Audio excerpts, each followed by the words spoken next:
मोती जी, रात होने वाली है। क्या आपने सारी तैयारियां कर ली है? मैं पूरी तरीके से तैयार हूँ। आप भी तैयारियां कर ले, दोनों साथ चलेंगे। हाँ हाँ गौरी, मैंने सारी तैयारियां कर ली है।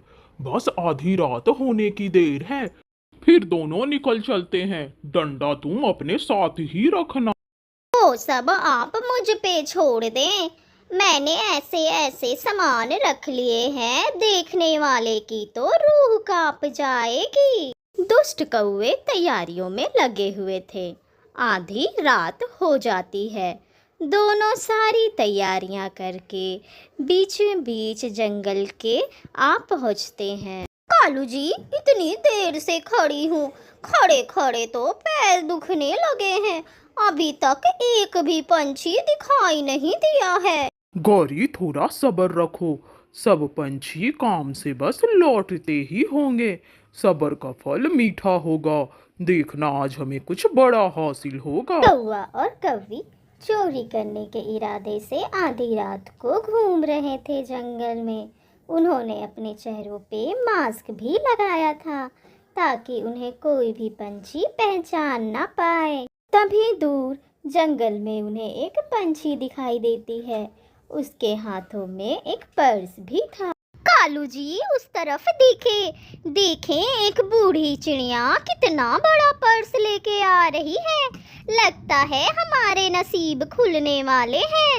रुक जाओ चिड़िया, क्या है तुम्हारे पर्स में? ये पर्स हमारे हवाले कर दो, वरना हम तुम्हारे डंडे से पिटाई कर देंगे। दोनों कौवे उस बूढ़ी चिड़िया को डराते और धमकाते हैं और उनका पर्स छीनने की कोशिश करते हैं। मान जाए, मेरा जो पति है ना, वो बहुत गुस्सेल है। वो जो कहता है वो ही करता है। बच्चों, तुम दोनों मुझे क्यों सता रहे हो? मेरे पर्स में कुछ भी नहीं है, बस कुछ खाने पीने का सामान है। जाने दो मुझे। तो ठीक है, दे दो पर्स ये हमें। हम भी भूखे हैं, हम ये खाना खा लेंगे। ये पर्स देकर यहाँ से चली जाओ। बूढ़ी चिड़िया आखिर करती भी क्या, उसके पास कोई चारा नहीं था। वह दोनों को अपना पर्स देकर वहां से चली जाती है। कालू जी, वो चिड़िया कितनी झूठी थी। कहती है कि पर्स में सिर्फ खाने की सामान है। यहाँ देखें, पूरा खजाना भरा पड़ा है। और ये हार तो देखें, कितना सुंदर है। मुझ पे तो बहुत अच्छा लगेगा। अच्छा हुआ तुम्हें हार मिल गया। अब तो तुम मुझे हार के लिए नहीं बोलोगी ना। अब तुम्हें हार भी मिल चुके हैं और पैसे भी। आप भी ना कालू जी, कितने कंजूस हैं। गौरी और कालू बहुत खुश थे क्योंकि आज उन्होंने बहुत बड़ा हाथ मारा था। आज उन्हें गहने भी मिल गए थे और पैसे भी। गौरी, जल्दी जल्दी गहने और पैसे समेट दो और रख दो, कहीं जग्गू ना आ जाए। कालू जैसे ही यह बात बोलता है, जग्गू वहां पहुंच जाता है। जग्गू कालू और गौरी का बेटा था। मम्मा, मम्मा, जब मैं आपसे पैसे मांगता हूँ तो मुझसे कहती हो कि पैसे नहीं है, और इतने सारे पैसे रखी हुई हो। अरे जग्गू, ये पैसे हमारे नहीं हैं, ये कालू जी के दोस्त के हैं। उन्होंने रखने को दिया है। अच्छा चलो, रोना बंद करो। तुम मुझे बताओ, तुम्हें कितने पैसे चाहिए? मम्मा, मम्मा, मुझे गोला खानी है। बाहर गोला वाला आया है, मैं ढेर सारी गोला खाऊंगा। मुझे 100 रुपए दे दो, मन भर खाऊंगा आज। जग्गू, मैं तुम्हें 200 दूंगी, लेकिन ये पैसे और कहने वाली बात किसी को मत बताना, और तुम ढेर सारे गोले खाना। तुम्हें समझ में आ गया ना जग्गू, मम्मा ने क्या कहा है? तुम्हें ये गहने और पैसे की बातें किसी को नहीं बतानी है, कहीं हमारे घर में चोरी ना हो जाए। अब जाओ, ये 200 लो और ढेर सारे गोले खाओ। गौरी, हम चोरी करते हैं और ये सारे धन चोरी के हैं, ये बात जग्गू को कभी पता नहीं चलना चाहिए, नहीं तो उस पे बुरा असर पड़ेगा। बाहर गोला वाला खड़ा था। जग्गू गोला खरीदने आता है। अंकल, अंकल, मुझे एक काला खट्टा दे दो। बहुत स्वादिष्ट वाला बना के देना। तुम तो कालू और गौरी के बेटे हो ना? पैसे लेकर आए हो या ऐसे ही आ गए? मैं बिना पैसे के गोला नहीं दूंगा। गोला वाला शायद कालू और गौरी को अच्छे से जानता था। हाँ हाँ अंकल, देखो मेरे पास कितने सारे पैसे हैं। मुझे आज ही मम्मा ने दिया है। ढेर सारा गोला खाऊंगा। तो ठीक है, मैं तुम्हें अपना स्पेशल गोला बनाकर देता हूँ। फिर गोला वाला जग्गू को एक गोला बनाकर दे देता है। जग्गू वो गोला खाता है और धीरे धीरे वो सारा गोला खत्म भी कर देता है। उम्मीद है तुम्हें मेरा गोला पसंद आया होगा। चलो अब जल्दी से मेरे पैसे दे दो। अंकल, कौन से पैसे? मैं तो आपको पहले ही पैसे दे चुका हूँ। अब मैं जा रहा हूँ। गोला मैंने खा लिया है। गोला वाला जैसे ही ये बात सुनता है वो जग्गू को एक थप्पड़ लगाता है। डर के मारे जग्गू फिर उसे सारे पैसे निकाल के देता है। मम्मा, मम्मा, उस गोले वाले ने मुझे जोड़कर थप्पड़ मारा और मुझे डांटा भी और सारे पैसे भी ले लिए। रो मत जग्गू, मेरे बेटे, रोना बंद करो। मैं अभी उस गोले वाले को बता देती हूँ, खूब पिटाई लगाऊंगी उसकी। मम्मा, मम्मा, इसी ने मुझे थप्पड़ लगाया था। बहुत जोर का मारा था मुझे।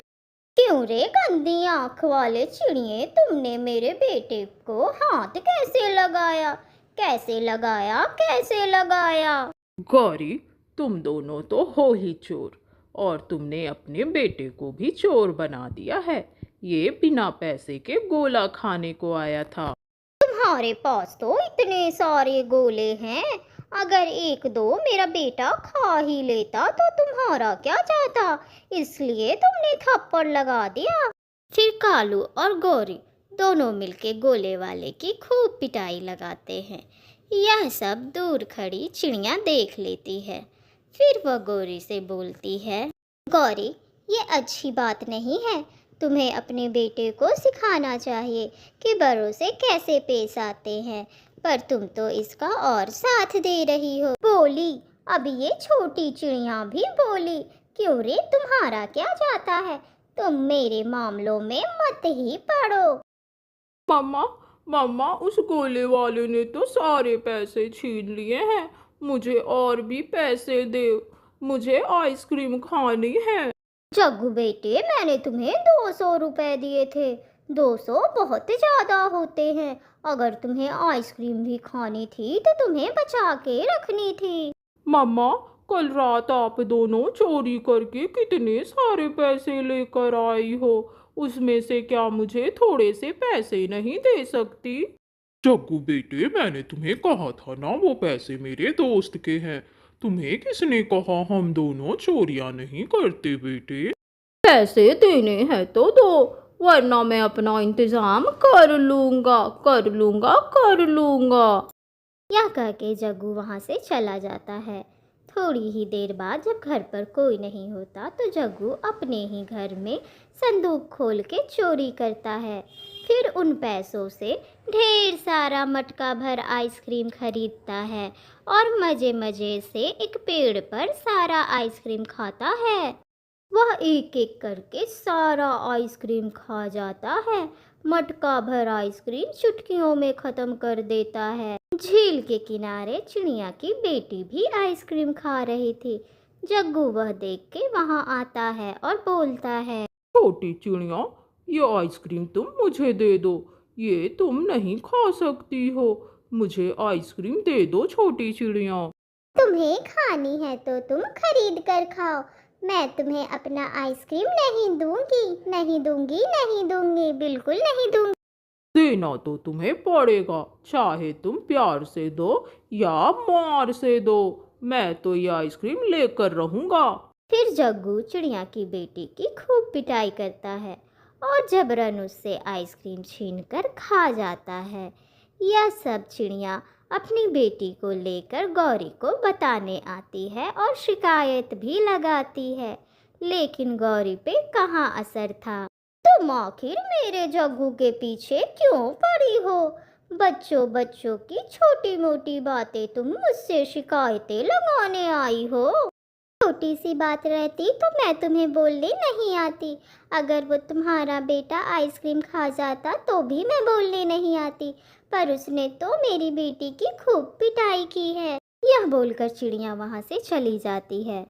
अब तो सारा धन भी खत्म हो गया, आइसक्रीम भी खत्म हो गया, लेकिन मेरा मन नहीं भरा है। अब मैं काम करता हूँ। अब मैं खुद दूसरों के घर चोरियां करूँगा और पैसे कमाऊँगा। यह कह के जग्गू चोरी करने निकल पड़ता है, पर वो था एक छोटा बच्चा। चोरी करने के लिए वो चील के घर पहुंच जाता है। जैसे ही वो अलमीरे के पास पहुंचता है, चील की आँख खुल जाती है। छोटे कौवे, तुम मेरे घर पर क्या कर रहे हो? क्या तुम चोरी करने के इरादे से आए हो? नहीं, नहीं, मैं तो रास्ता भटक गया था। पर चील उसकी कोई बात नहीं सुनता और उसकी खूब पिटाई करता है, क्योंकि वो अच्छे से जानता था कि वो जग्गू, कालू और गौरी का बेटा है। देखो जरा अपने बेटे को, मेरे घर पे चोरी करने आया था। खूब पिटाई लगाई मैंने, और लेकिन छोड़ भी दिया क्योंकि इसका बदन बुखार से तप रहा है। अब इसे संभालो। ढेर सारे आइसक्रीम खाने की वजह से जग्गू को निया हो गया था।